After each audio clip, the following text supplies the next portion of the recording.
आज के इस लेक्चर में हमारा टॉपिक है Gibbs and Helmholtz function, Gibbs function G and Helmholtz function, जिसे ए से रिप्रेजेंट किया जाता है as thermodynamic quantities. Helmholtz function को वर्क फंक्शन ए भी कहा जाता है और गिब्स फंक्शन को फ्री एनर्जी फंक्शन के नाम से भी जानते हैं। Work function A and free energy function और गिब्स फ्री एनर्जी जी दोनों ही फंक्शंस यूटिलाइज किए जाते हैं in their utilize entropy in their derivation, यानी एंट्रोपी की सहायता से हम इनकी डेरिवेशन में एंट्रोपी का यूज़ करते हुए इनकी कैलकुलेशन की जाती है। These are defined by these equation. A is equals to E minus T S. E यहाँ पर इंटरनल एनर्जी है, T एब्सोल्यूट टेम्परेचर और S एंट्रोपी। और गिब्स फ्री एनर्जी बराबर होता है H माइनस टी एस के। H है enthalpy, T absolute temperature and S is entropy.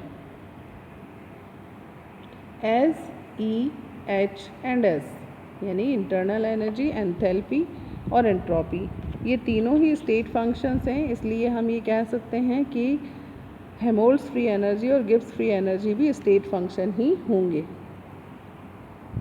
अब हम ये देखेंगे कि टेम्परेचर और वॉल्यूम के साथ वर्क फंक्शन में किस प्रकार से परिवर्तन होता है। हम ये जानते हैं कि हेल्महोल्ट्ज़ फ्री एनर्जी या वर्क फंक्शन ए को हम इस इक्वेशन से दर्शाते हैं, A is equals to E minus T S. अब हम इस इक्वेशन का डिफ्रेंसीशन करेंगे, तो डिफ्रेंसीशन करने पर इक्वेशन इस तरह से लिखी जाएगी, D A is equals to D E minus T D S minus S D T. From final in second law of thermodynamics हम ये जानते हैं कि डी ई का मान बराबर होता है T D S minus P D V के।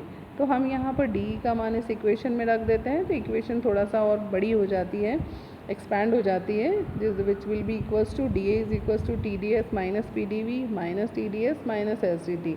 हम ये जानते हैं कि जो पी डी वी है ये वर्क फंक्शन को शो करता है और जो टी डी एस टर्म है ये हमारे पास सेकेंड लॉ ऑफ थर्मोडायनेमिक्स से आई है। यहाँ पर दो सिमिलर टर्म हैं, जो एक नेगेटिव है और एक पॉजिटिव है, ये एक दूसरे से कैंसिल आउट हो जाती है। Plus T D S is cancelled by minus T D S, तो जो रिमेनिंग टर्म्स हैं वो यहाँ रह जाएंगी, D A is equals to minus P D V minus S D T. Constant temperature पर डी टी का मान 0 हो जाएगा। तो यहाँ पर हम ये कह सकते हैं कि जब टेम्परेचर कांस्टेंट है तो हेल्महोल्ट्ज़ फ्री एनर्जी आयतन में होने वाले परिवर्तन के साथ साथ चेंज होती है और उसका मान दाब के माइनस मान के, ऋणात्मक मान के बराबर होता है। इसी प्रकार से कांस्टेंट वॉल्यूम पर जब डी वी का मान 0 होता है तो Gibbs Helmholtz free energy temperature के साथ साथ चेंज होती है और उसका मान माइनस एस के बराबर होता है। This relation is utilized for establishing Gibbs Helmholtz relation. Gibbs Helmholtz equation को सॉल्व करने के लिए हमें इस रिलेशन की आवश्यकता होती है।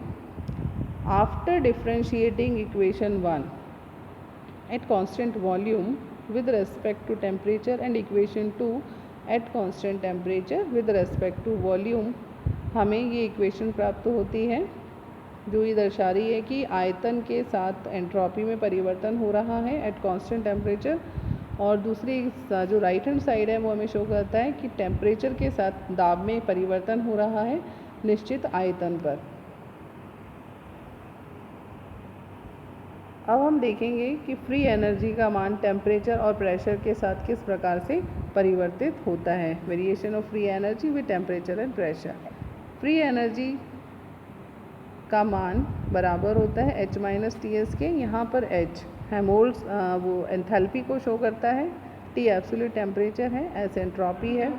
सिंस इस प्रकार से H is equals to E plus P V, E यहाँ पर इंटरनल एनर्जी है, P प्रेशर है एंड V वॉल्यूम। हेंस इस प्रकार से हम यहाँ पर H का मान रखते हैं फर्स्ट इक्वेशन में, G will be equals to E plus P V minus T S. अब हम इसका डिफ्रेंशिएशन करते हैं, d G is equals to D E plus P D V plus V D P minus T D S minus S D T. For an infinitesimal stage of reversible process,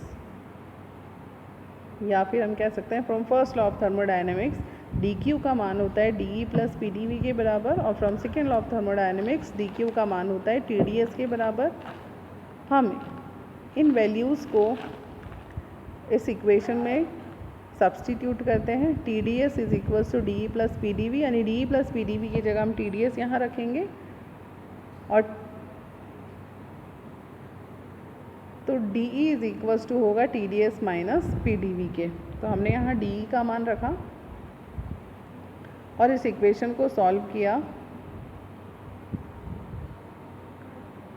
का मान रखते हैं और फिर हम इस इक्वेशन को solve करते हैं। तो यहाँ पर पी डी वी और पी डी वी कैंसिल हो जाएंगे, plus P D V minus P D V से कैंसिल हो जाएगा, और plus T D S minus T D S से कैंसिल हो जाएगा। तो रिमेनिंग जो टर्म है वो डी जी बराबर V D P minus S T T रह जाएंगी।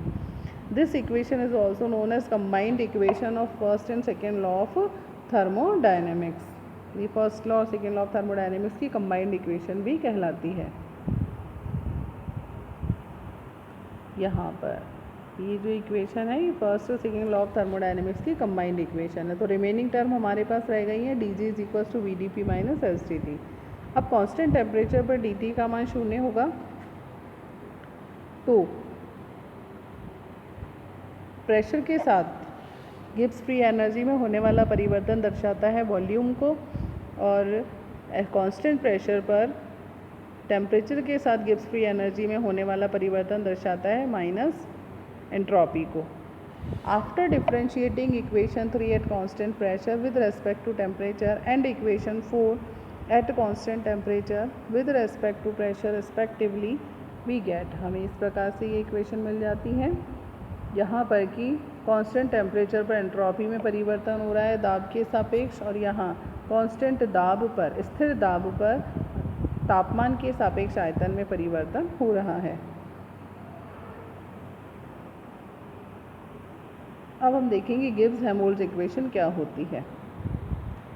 हम ये जानते हैं कि डी जी बराबर है V D P minus S D T के। कांस्टेंट प्रेशर पर डी जी बराबर हो जाएगा माइनस एस डी टी के, क्योंकि जब डी पी का मान 0 होगा तो ये पूरी टर्म 0 हो जाएगी, वी डी पी वाली टर्म जो है 0 हो जाएगी।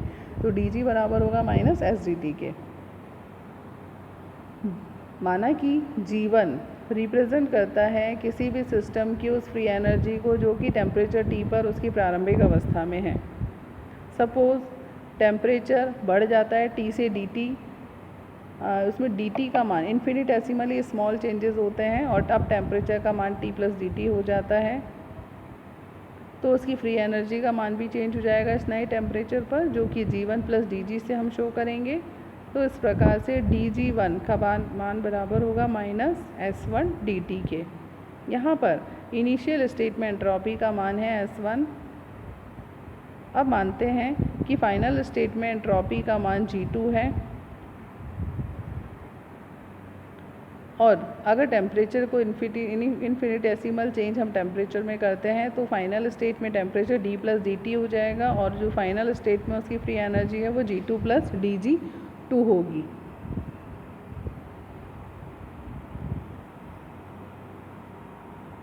तो dg2 का मान माइनस S2 dt के बराबर होगा। यहाँ पर S2 फाइनल स्टेट में सिस्टम की एंट्रोपी को शो करती है। अब हम इक्वेशन 5 में से इक्वेशन 2 को, इक्वेशन 5 में से equation subtracting equation 5 from equation 6 में से 5 को सब्सट्रैक्ट करते हैं तो हमारे पास dg2 minus dg1 is equals to होगा minus within the bracket S2 minus S1 dt। या इसे इस प्रकार से भी लिखा जा सकता है d del g is equals to minus del s dt। हम ये जानते हैं कि del g is equals to होता है delta h minus t delta s के। यहाँ पर del delta g upon del T at constant pressure का मान तो होता है माइनस डेल्टा एस के। तो हम यहाँ माइनस डेल्टा एस की जगह इस मान को रख देते हैं ऊपर वाली इक्वेशन में, और फाइनली हमें गिब्स हेल्महोल्ट्ज़ इक्वेशन मिल जाती है del G is equals to del H plus T del delta G upon del T at constant pressure.